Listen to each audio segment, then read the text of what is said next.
আপনি ভাবেন আপনি নিজের জীবনটা নিজেই চালাচ্ছেন, কিন্তু সত্যিটা হলো প্রতিদিন আপনার শরীরের ভেতরে থাকা কিছু রাসায়নিক ঠিক করে দেয় আপনি আজ কিভাবে ভাববেন, কিভাবে অনুভব করবেন আর কিভাবে সিদ্ধান্ত নেবেন।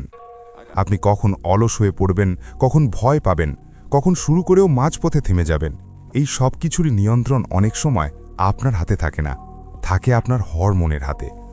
এই কারণেই আপনি দেখেছেন একই মানুষ একদিন খুব আত্মবিশ্বাসী, আরেকদিন একেবারে ভেঙে পড়ে। যে মানুষ নিজের হরমোন বুঝতে শেখে সে নিজের মস্তিষ্ক বুঝতে শেখে, আর যে নিজের মস্তিষ্ককে নিয়ন্ত্রণ করতে পারে সে ধীরে ধীরে নিজের পুরো জীবনটাই বদলে ফেলতে পারে। আজ আপনি এমন কিছু কথা শুনতে যাচ্ছেন যেগুলো সাধারণত কেউ খোলাখুলি বলে না। এই ভিডিওটা শেষ পর্যন্ত না শুনলে আপনি কখনোই পুরোপুরি বুঝতে পারবেন না আপনার ব্রেন প্রতিদিন আপনার সাথে আসলে কি করছে। আপনি দেখছেন বই কথা। আপনি হয়তো বহুবার ভেবেছেন আমি চেষ্টা করছি কিন্তু ফল পাচ্ছি না, আমি পরিশ্রম করছি কিন্তু শক্তি ধরে রাখতে পারছি না, আমি জানি কি করা দরকার তবুও বারবার একই জায়গায় আটকে যাচ্ছি। এর মানে এই না যে আপনার ইচ্ছা শক্তি কম, এর মানে এই না যে আপনি কম মেধাবী। আসল কারণটা লুকিয়ে আছে আপনার শরীরের ভেতরেই। আপনার শরীর প্রতিদিন কিছু রাসায়নিক ছাড়ে যেগুলো ঠিক করে দেয় আজ আপনি ফোকাসড থাকবেন নাকি সহজেই বিভ্রান্ত হবেন, নিজের ওপর ভরসা পাবেন নাকি সন্দেহে ভুগবেন, কাজটা আজই শুরু করবেন নাকি আবার কাল করব বলে ফেলে রাখবেন। এই রাসায়নিকগুলোকেই আমরা বলি হরমোন, আর এই হরমোনই নীরবে আপনার জীবনের দিক ঠিক করে দেয়।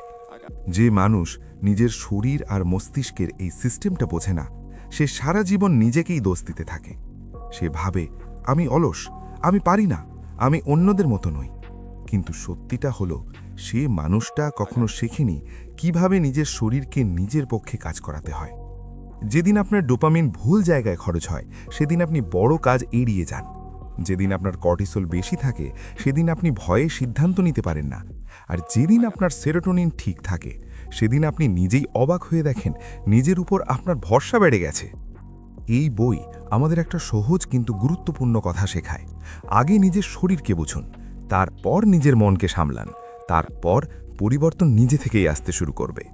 সমাজ আপনাকে সবসময় বলে আরও কাজ করো, আরও চেষ্টা করো, আরও চাপ নাও, কিন্তু খুব কম মানুষ শেখায় কিভাবে চাপ কমাতে হয়, কিভাবে ব্রেনকে শান্ত রাখতে হয়, কিভাবে শক্তি ধরে রাখতে হয়।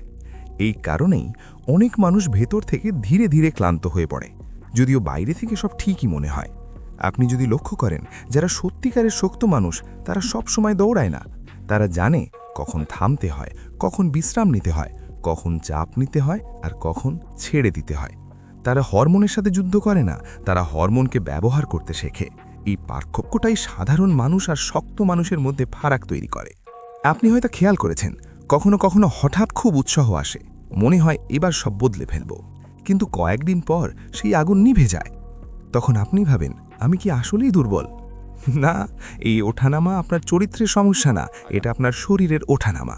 আপনি যখন অনেক দিন অনিশ্চয়তার মধ্যে থাকেন তখন আপনার শরীর সেটাকে বিপদ হিসেবে ধরে নেয়। বাইরে থেকে আপনি স্বাভাবিক দেখালেও ভিতরে ভেতরে আপনার ব্রেন সবসময় সতর্ক থাকে। এই অবস্থায় বড় সিদ্ধান্ত নেওয়া কঠিন হয়ে যায়। আপনি ঝুঁকি এড়িয়ে চলেন আর নিজের সামর্থ্যের চেয়ে ছোট জীবন বেছে নেন। আপনি ভাবেন আপনি বাস্তববাদী হচ্ছেন, কিন্তু আসলে আপনি ভয়ের দ্বারা পরিচালিত হচ্ছেন। এরপর আসে আরেকটা নীরব সমস্যা, অতিরিক্ত ডোপামিন। বারবার ছোট আনন্দে ডুবে গেলে কঠিন কাজগুলো ধীরে ধীরে ভারী মনে হয়। বই পড়া, নিজের উপর কাজ করা, গভীর চিন্তা সবকিছুই কঠিন লাগে। এটা আপনার দুর্বলতা না, এটা আপনার ব্রেন যেভাবে অভ্যস্ত হয়ে গেছে তার ফল। এই কারণে এই বই বলে ব্রেনকে জোর করে নয়, বুঝে নিয়ন্ত্রণ করতে হয়। আপনি যদি ধীরে ধীরে ঘুম, খাবার, চিন্তার ধরন ঠিক করতে শুরু করেন তাহলে আপনার শরীরও ধীরে ধীরে আপনার পক্ষে কাজ করতে শুরু করবে। পরিবর্তন একদিনে আসে না, কিন্তু যখন আসে ভিতর থেকে আসে। বেশিরভাগ মানুষ বাইরের মোটিভেশন খোঁজে, নতুন ভিডিও, নতুন কথা, নতুন অনুপ্রেরণা, কিন্তু আসল শক্তি আসে ভিতরের স্থিরতা থেকে। যে মানুষ ভেতর থেকে স্থির সে বাইরের ঝড়ে সহজে ভাঙে না। সময়ের ডাক এই কথাটাই মনে করিয়ে দেয়। আপনি যদি ভিতর থেকে শক্ত না হন তাহলে বাইরের সাফল্য বেশি দিন টিকবে না। এই সারাংশ আপনাকে একটা জিনিস বোঝায়, আপনি আপনার জীবনের শত্রু নন, আপনার শরীরও আপনার শত্রু না। শত্রু হলো না বোঝা। আপনি যত নিজের শরীর আর মনের ভাষা বুঝবেন তত কম নিজেকে দোষ দেবেন আর তত বেশি নিজেকে গড়তে পারবেন। এই বোঝাপড়াটাই আপনার জীবনের বড় টার্নিং পয়েন্ট হতে পারে। শক্ত হওয়ার মানে অনুভূতিহীন হওয়া না, শক্ত হওয়ার মানে নিজের অনুভূতিকে বোঝা। আপনি যদি নিজের জীবনটা সত্যি বদলাতে চান, তাহলে আজ থেকেই খুব ছোট ছোট সিদ্ধান্ত নিন। আজ একটু আগে ঘুমান, আজ নিজের ওপর অকারণ রাগ করবেন না, আজ অপ্রয়োজনীয় তুলনা থেকে নিজেকে সরিয়ে নিন।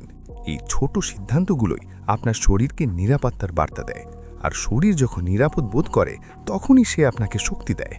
এই ভিডিওটা মোটিভেশন না, এটা বাস্তবতার একটা আয়না। আপনি দুর্বল নন, আপনি এতদিন ভুল জায়গায় যুদ্ধ করছিলেন। শক্তি আসে চেঁচিয়ে না, শক্তি আসে স্থিরতা থেকে, আর স্থিরতা আসে নিজের সাথে সৎ হওয়া থেকে। আপনি যদি এতক্ষণ মন দিয়ে শুনে থাকেন, তাহলে বুঝবেন আপনি ঠিক জায়গাতেই এসছেন। সময়ের ডাক শুধু কথা বলে না, সময়ের ডাক চিন্তা বদলায়। এই কথাগুলো যদি আপনার ভেতরে কিছু নাড়া দিয়ে থাকে, তাহলে ভিডিওটা একটা লাইক দিন, কমেন্টে আপনার অনুভূতি লিখুন, আর শেয়ার করুন সেই মানুষটার সাথে যে চুপচাপ ভেতরে ভিতরে লড়ছে।